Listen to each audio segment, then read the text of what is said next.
सबसे पहले तो मैं यूट्यूबर्स का धन्यवाद करना चाहता हूं कि आप हमारे प्रदर्शन में लगातार आते हैं। आपने 4 जून को जो रिज़ल्ट नीट का आया, जिसके लिए हमने पहले एक सिंबॉलिक प्रदर्शन किया था 50-60 लड़कों के साथ, फिर हमने दूसरा सिंबॉलिक प्रदर्शन किया, फिर हमने उसके बाद एक संसद घेराव किया था। इंडियन यूथ कांग्रेस ने बहुत बड़ा संसद घेराव किया था। आज हमने इंडिया फ्रंटल्स की, जितनी इंडिया गठबंधन में जितनी पार्टियां हैं उनके सभी फ्रंटल जो यूथ फ्रंटल्स है उसके साथ हमने ये प्रदर्शन रखना है, और वो भी बड़ा शांति प्रिय है। कोई हमें प्रदर्शन बैरिकेड पार नहीं करना है, बैठ के प्रदर्शन को रखा ताकि हमारी उन्होंने हिंसा भी देखी और हमारा प्रेम भी देखे कि हमने एक हिंसक प्रदर्शन भी किया था इनके खिलाफ, रोडों पे निकले थे, उससे भी वो नहीं समझे। आज हमने फिर से गांधी जी का जो प्रेम वाला रास्ता है वो भी अपना के देख लिया। देखते हैं कि सरकार कितना इस बात को समझती है कि नीट की जो एग्ज़ाम हुए हैं जिसमें 67 बच्चों ने टॉप किया है, जिसमें से 50 बच्चे जनरल कास्ट से आते हैं, और वही एम्स में जब 46 सीटें ही जनरल कास्ट की होती हैं तो 50 बच्चों में से जो बाकी बच्चे हैं उनको एम्स में कैसे एडमिशन मिलेगा, इन सवालों को लेके आज हम दोबारा से इंडिया फ्रंटल्स के साथ यहाँ पे बैठे। क्या लगता है सरकार पर दबाव बना पाएंगे ऐसे? देखिए, किसी चीज़ की कोई गारंटी इस दुनिया में नहीं है। मैं कितने दिन चलूँगा, आप कितने दिन चलेंगे, ऐसा कोई गारंटी नहीं है। सरकार पे दबाव धीरे धीरे बनेगा। जब आज 1000 लड़के अगर रोड पे हैं तो कल पूरे देश में लाखों की संख्या में लोग सड़कों पे होंगे। जब स्टेट की गवर्नमेंट हिलेगी तब जाके देश की गवर्नमेंट हिलेगी। तो मोदी जी को अगर इस बात की भनक नहीं लग रही है कि कोई लड़के, कोई गरीब बच्चे रोड पे उतर के नीट का विरोध कर रहे हैं, तो आने वाले चुनाव में उनको सत्ता छोड़नी पड़ेगी। लेकिन अभी आपने कहा कि आपने हिंसा प्रदर्शन भी किया, अपनी ताकत दिखाने की कोशिश की, लेकिन आपके नेता राहुल गांधी पे आरोप लगता है कि वो हिंदू को हिंसक बताते हैं सदन में।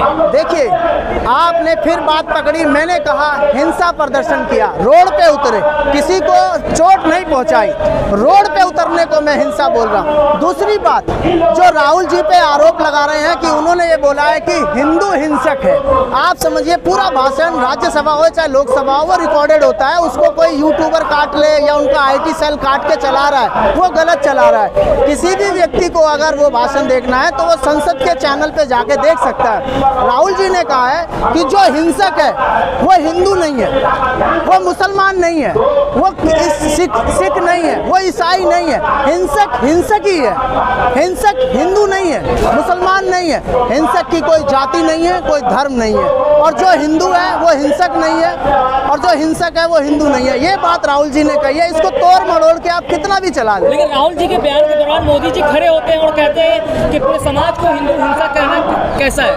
क्या कह रहे हैं आप? मोदी जी खड़े होते हैं, बीच में इंटरप्ट करते हैं कि भाई यहाँ से एक पूरे समाज को हिंदू हिंसा कहना कैसा है?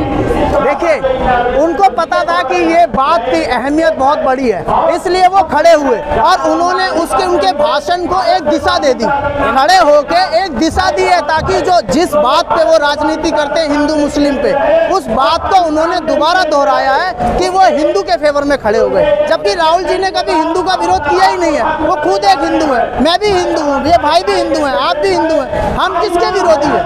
राहुल जी ने ये बात कही है कि हिंदू हिंसक नहीं हो सकता और हिंसक हिंदू नहीं हो सकता। उसको मोदी जी किस रूप में ले जा रहे हैं वो मोदी जी देखेंगे और देश की जनता देख रही है। यानी देश के प्रधानमंत्री भी जो असल मुद्दे को भटकाने की कोशिश, वो हमेशा ही असल मुद्दे को भटका के हिंदू मुस्लिम पे ले जाते हैं, और आज भी वही काम वो करने जा रहे हैं। क्या नाम हुआ आपका? मेरा नाम अमित डेढ़ा है।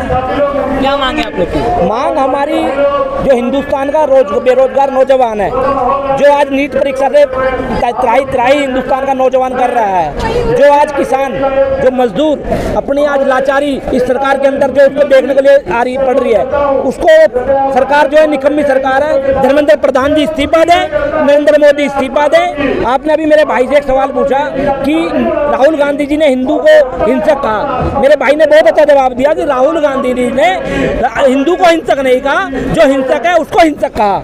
नरेंद्र मोदी जी जो खड़ा होकर इतना सफेद झूठ बोला है कि ये हिंदुस्तान के हिंदू के लिए बोल रहे हैं, उसी तरह का झूठ हिंदुस्तान के रक्षा मंत्री ने भी बोला है कि हमने जो अग्निवीर, जो अग्निवीर शहीद है, उनको 1 करोड़ रुपया दिया है। आपने देखा होगा अभी हमारे पंजाब में हमारे इंडिया गठबंधन के जो मुख्यमंत्री है पंजाब के, उन्होंने जाकर 1 करोड़ रुपए उस शहीद के घर देने का काम किया है। उससे ये साबित होता है कि इस सरकार ने अग्निवीर को कुछ नहीं दिया है। जो अग्निवीर नीति ये लेके आए हैं, हिंदुस्तान के जो युवा हैं उनके लिए श्राप बन के रह गई है।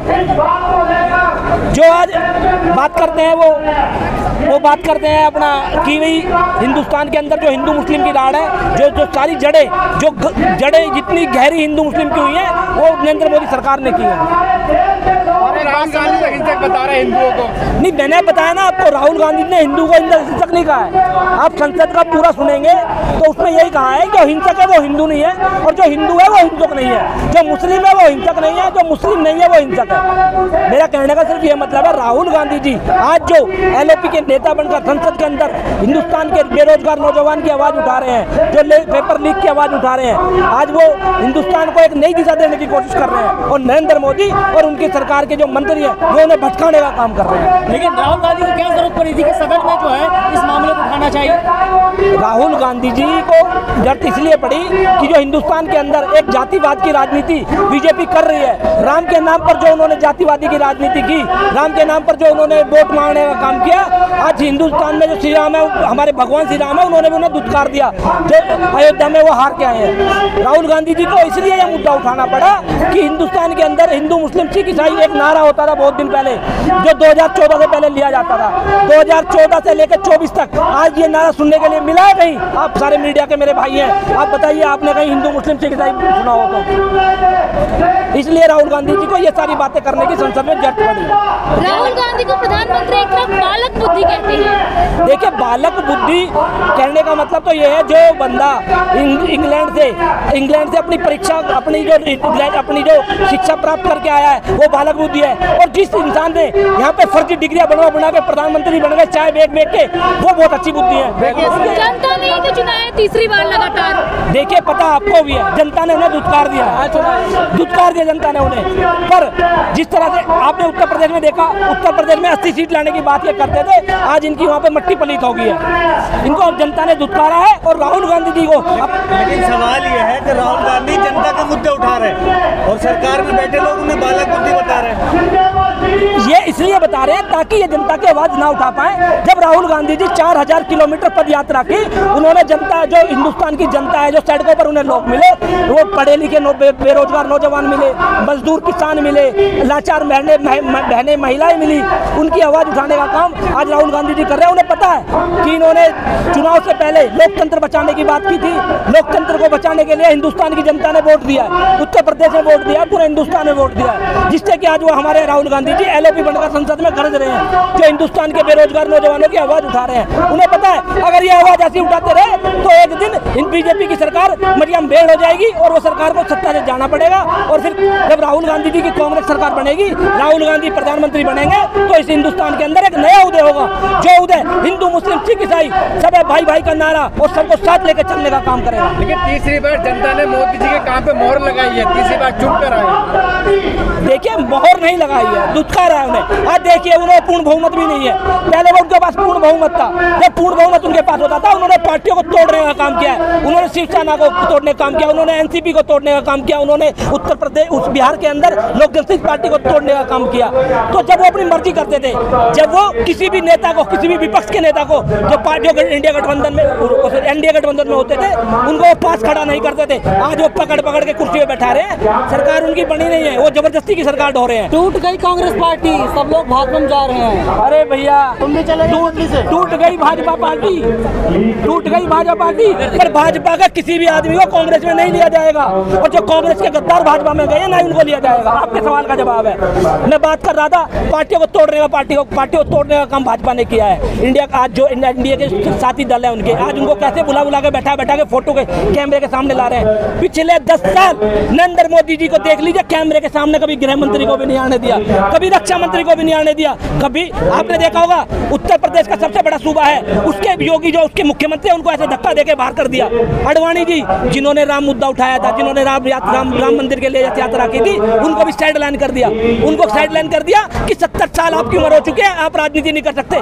आज नरेंद्र मोदी की 70 साल की उम्र है, जो उन्होंने बनाए थे रूल, आज उन्होंने तोड़कर उसको दागदार किया है। इसलिए वो राहुल गांधी से डरते हैं, इसलिए संसद के अंदर राहुल गांधी की बात दबाने का काम कर रहे हैं। कह रहे हैं अगस्त में सरकार गिरा देंगे। हाँ, तो गिरा देंगे। बैसाखी कच्ची लकड़ी की बैसाखी पर भाजपा की एनडीए की सरकार चल रही है। जब कच्ची लकड़ी टूट जाएगी, वो बैसाखी टूट जाएगी और सरकार गिर जाएगी। तो बिल्कुल बदलेगी सरकार। सरकार बदलने का काम खुद भाजपा करेगी। भाजपा ने एक भी ऐसा मंत्रालय किसी को नहीं दिया है जिस मंत्रालय से कोई भी घटक दल संतुष्ट हो सके, क्योंकि जब वो संतुष्ट नहीं होंगे तो अपना समर्थन लेंगे।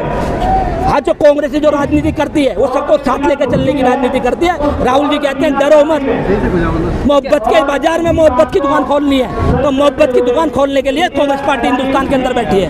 आपसे सवाल है कि आप भी चाहते हैं कि बैसाखी की सरकार बने, इंडिया गठबंधन की सरकार बैसाखी पे है। देखिए केंद्र के अंदर एक मजबूत सरकार होनी चाहिए। जिस तरीके से आज भाजपा 400 पार का नारा देकर सत्ता में आई थी और आज खुद के दम पे सरकार भी नहीं बना सकी, उसे बैसाखियों की जरूरत पड़ी है। निश्चित ये है कि आज नहीं तो अकेले सरकार जरूर गिरेगी। पूंजीपतियों की सरकार है, कब तक पूंजीपतियों के बारे में सोचेगी। 2 बैसाखियों पे भाजपा की सरकार बनी है, वो निश्चित ही बहुत जल्दी गिरेगी और केंद्र में मजबूत इंडिया अलायंस की सरकार बनेगी। आप देखना। लेकिन जब राहुल गांधी सदन में जो है नीट मामले का मुद्दा उठाना चाहते हैं तो उनका माइक बंद कर दिया जाता है, कैसे देखते हैं? देखिए सरकार को पता है कि जनता की आवाज़ अगर सदन के अंदर कोई बंदा मजबूती से उठा सकता है तो वो राहुल गांधी को जिस तरीके से पूरी तरीके फोकस करके उस पर उन्हें मुद्दा बनाया जा रहा है। राहुल गांधी ने नीट का मुद्दा उठाया, राहुल गांधी ने अग्निवीर का मुद्दा उठाया, मणिपुर का मुद्दा उठाया। क्यों नरेंद्र मोदी जी तीनों मुद्दों पे बीच में खड़े होकर राहुल गांधी जी को नहीं रोका? बीच पे खड़े हुए हिंदू मुस्लिम के मुद्दे पे राहुल गांधी जी ने ये बात साफ करी थी कि जो हिंसा करता है वो हिंदू नहीं है और जो हिंदू है वो हिंसा नहीं कर सकता। इस मुद्दे को मोदी जी ने अपने ऊपर मतलब देश के 140 करोड़ हिंदुओं के ऊपर थोप दिया। लेकिन राजनाथ सिंह तो कहते हैं जो अग्निवीर शहीद को जो है 1 करोड़ रुपए का मुआवजा दिया जाता है। देखिए अग्निवीर के जो शहीद है उनके परिवारों ने खुद इस बात को माना है कि उनको केंद्र सरकार की तरफ से कोई मुआवजा नहीं दिया गया।